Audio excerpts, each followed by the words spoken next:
story of the day, and obviously the issue of the Dreamers is something that all sorts of states are grappling with. What are your thoughts on President Trump's decision today and the move to create a permanent status, have Congress create a permanent status for folks who are the children of folks who come here illegally?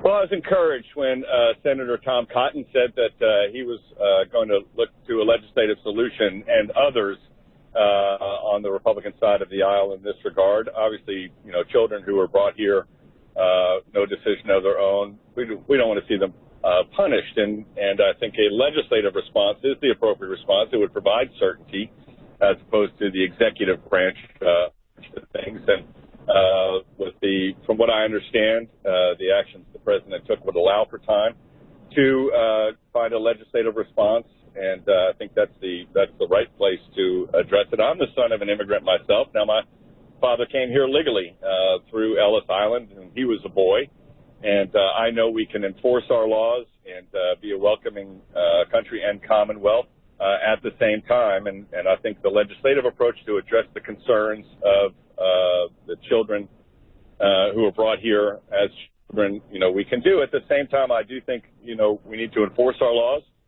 and we also need to, get our priorities straight relative to ensuring that, for example, someone who commits a crime who's here illegally, that we cooperate with the federal authorities at the local level. We cannot have sanctuary cities in the Commonwealth of Virginia.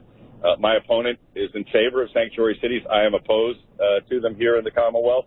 If someone commits a crime, and I've seen reports that the brutal murder here in Northern Virginia of the young woman around Ramadan was committed by not just someone here illegally, but who was brought here as a child illegally.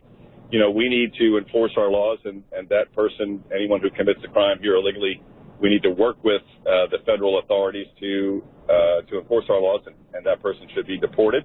I also do not believe that we should in Virginia be allocating scarce tax dollars for in-state tuition or scarce slots to our public colleges and universities to people here illegally. We need to make sure that Virginia citizens get the benefit of those tax dollars and in-state tuition and those scarce slots at our public colleges and universities. That's another area where my opponent and I disagree. Well, Ed, how do folks find out more about your campaign?